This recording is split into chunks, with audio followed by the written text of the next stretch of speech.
Hey everyone, welcome into another edition of the FOX43 Capitol Beat podcast, YouTube show, whatever you want to call it. We're still trying to figure things out around here, but nonetheless, we are taping this on Thursday, January 20th, and there's a lot going on right now in state government. We're up against redistricting deadlines. You're still waiting to find out what congressional and legislative district that you're going to be voting in. That's being worked on right now at the state capitol. The governor is going to give his budget address in a couple weeks, so there's a lot going on at the state capitol right now, and joining us to talk about that and so much more is Harrisburg State Representative Patty Kim. Thank you so much for joining us today. How are you doing?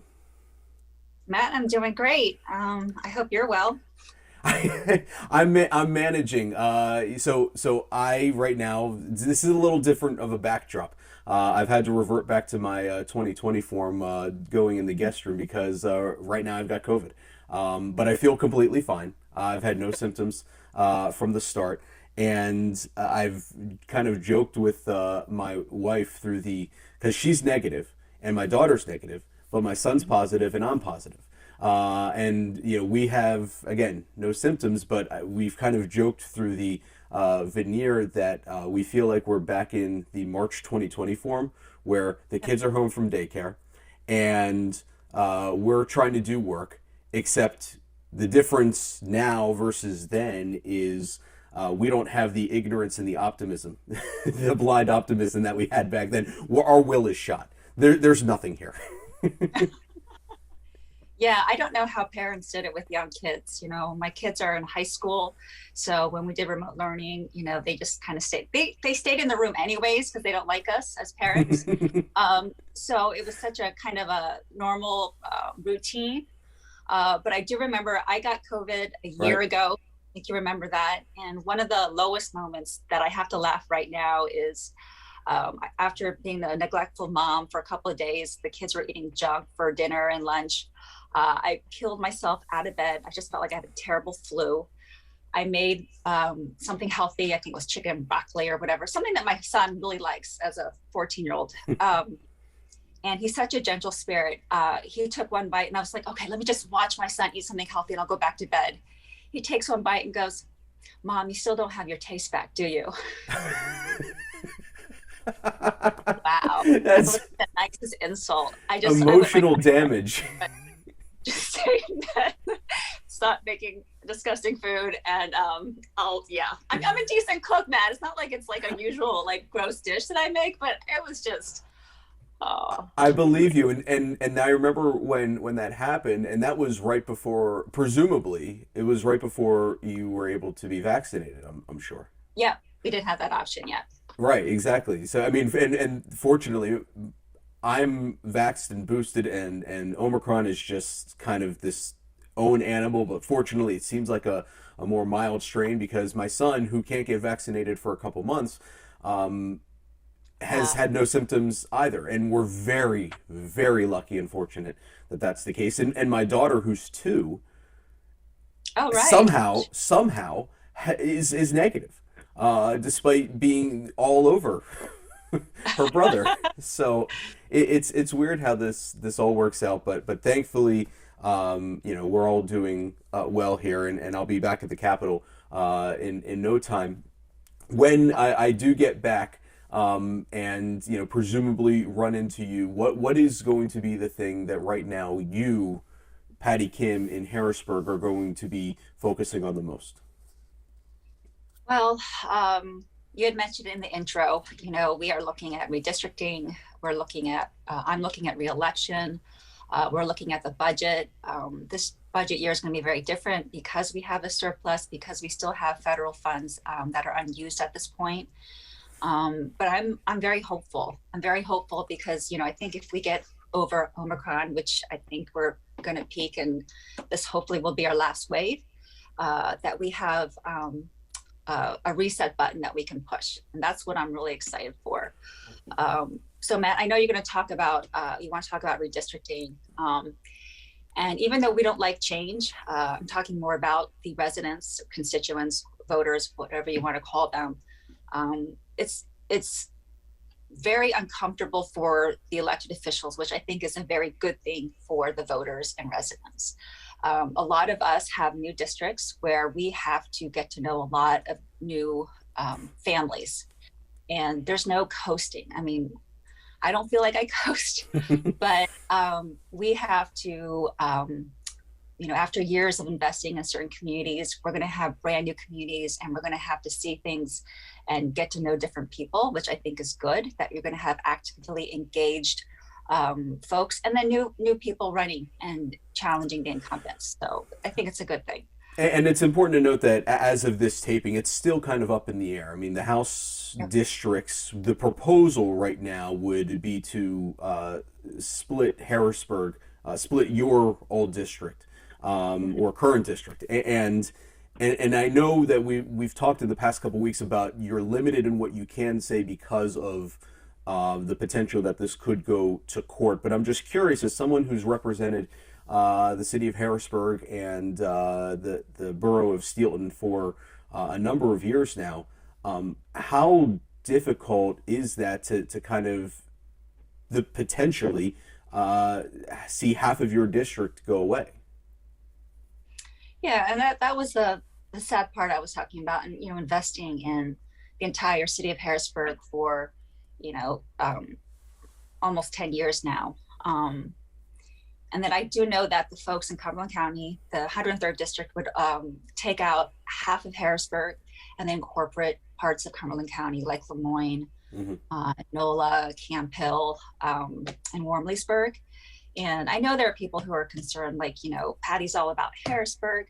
But, in my last vote for the bridge tolling, I voted it down because I had already thought, like, I think of this region, I think of the commuters, I think, I am grateful for the people who work in the city because they keep my local economy going and whatnot. And I just knew that a toll on the 83 South Bridge would be hurtful. And so obviously to my residents who may or may not be able to afford it, but knowing that commuters coming into the city had to pay a higher local services tax, and I didn't feel it was right to have another fee to come into Harrisburg. So I had voted it down, even though, the administration wanted us to vote for it. So I'm already thinking about the people in this region and not totally laser focused in my district, because we all have to work together. There's a saying that, timing is everything. And, here you are talking about, campaigning and running for re-election, which includes part of Pennsylvania, part of Central PA that you haven't had to represent before, and yet just a few months ago you were exploring the idea of running for lieutenant governor. How did you come about the decision to not run for LG and focus instead on the House district?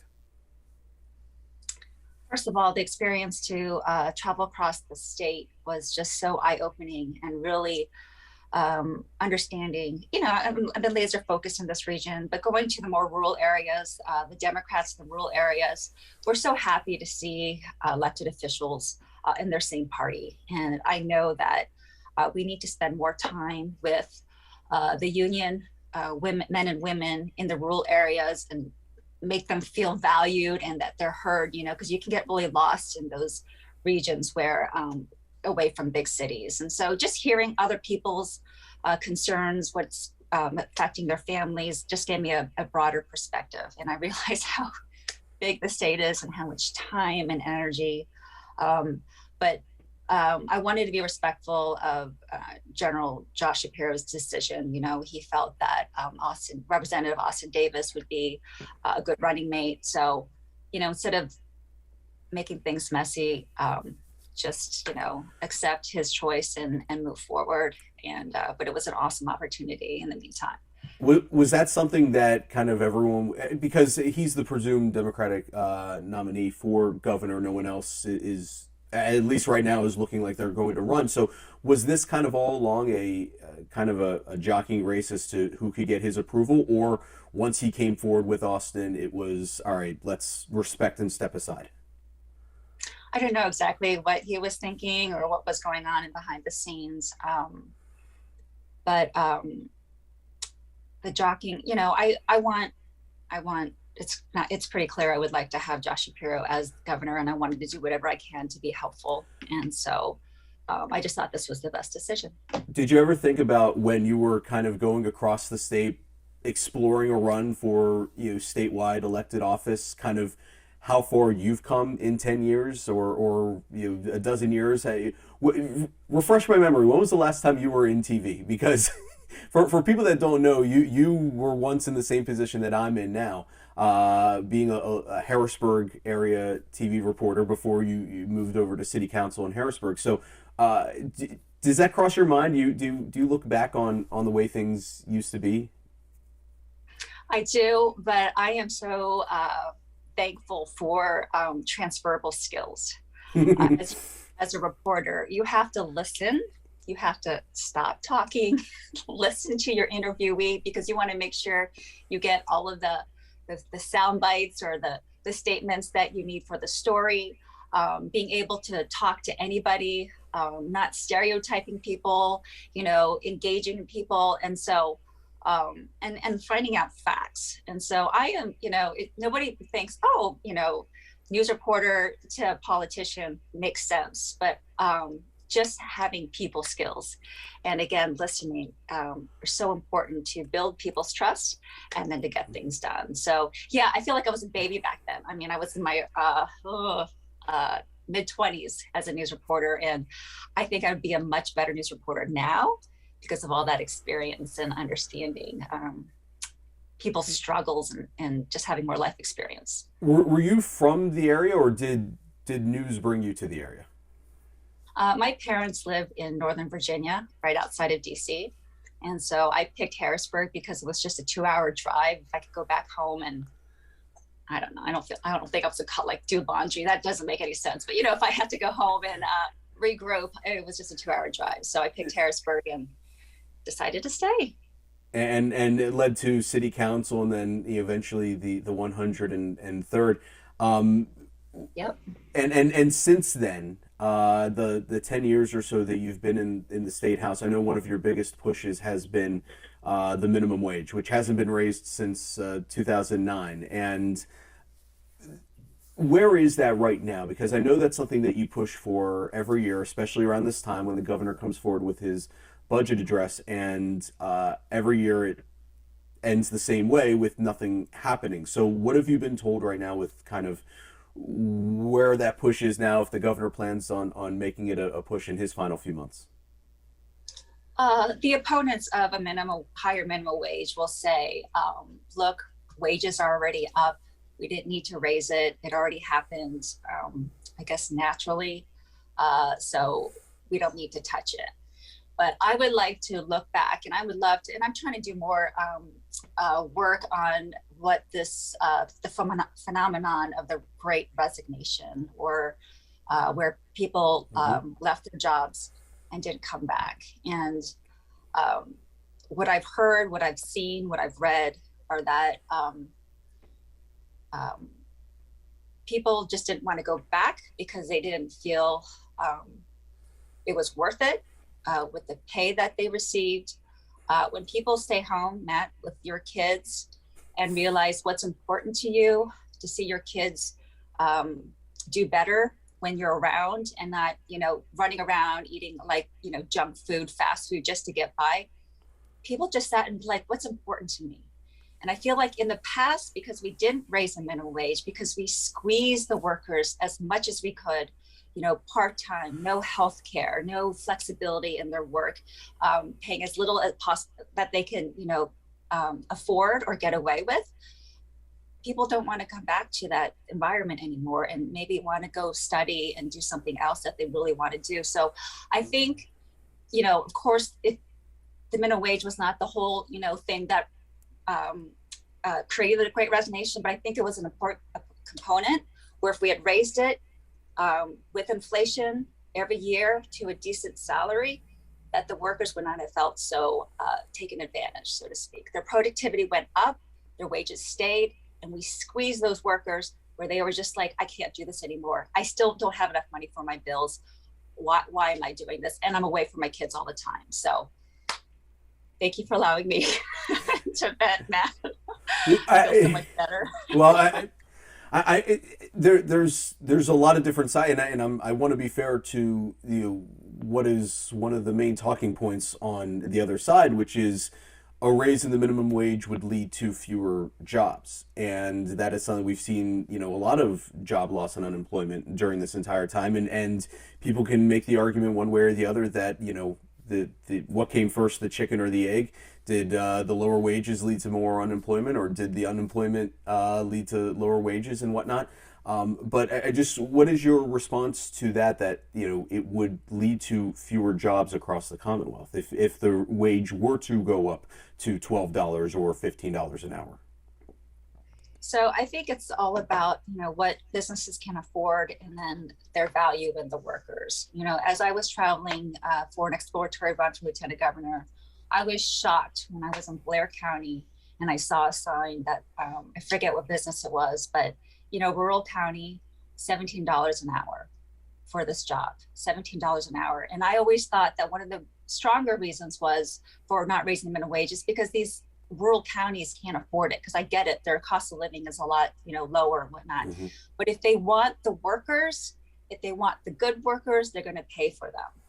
And I think that we should have done that in increments. When we say $15 an hour that we would like right now, that's double the minimum wage. Well, guys, it should not be at $7.25. It should not be at $7.25. So many other states have it higher. It should go in small increments. It just makes sense. How do state lawmakers get cost of living adjustments, and we just prevent our workers from not getting the same deal? I wanted to give you a chance to talk about what's happening tomorrow being Friday. Again, we're taping this on Thursday the 20th. And on Friday, there is a workshop happening in Steelan, a second chance workshop. And I wanted to give you a chance to talk about that and what, because it kind of ties into to work and employment and, kind of increasing the workforce at least in the Harrisburg region. So wanted to give you a chance to talk about the importance of that. Thank you, Matt. So in my district office, we're going to have a workshop where we can talk about sealing records, sealing old criminal charges on people's records, nonviolent charges, and being able to take that off their records so employers don't see it. We're going to talk about pardons. We're going to talk about restoration of driver's license. And whatnot. And Matt, my biggest goal is, here's a fact: 1 in 4 working adults have some type of criminal record. 1 in 4. And I think that number is so high because of our addiction problem in the United States, addiction problem in Pennsylvania. And when somebody goes through addiction, they make some poor choices to feed their addiction and break the law. But when they go through that incredibly difficult process of getting over their addiction and then starting new, but yet having these charges still stay with you, it prevents them from moving forward, getting a good job and sustaining themselves and not going back to prison. So I am hyper-focused that we have good people who change their lives around. They have this stigma. Let's clear that one barrier and then show them jobs where, employers would love to have them work and continue to build the economy. So that's what's happening. Where and when is this happening? This is happening in our Steelton office, 383 South Front Street. We have vendors who are there to mentor or do job placement and then walk them through the process of expungement.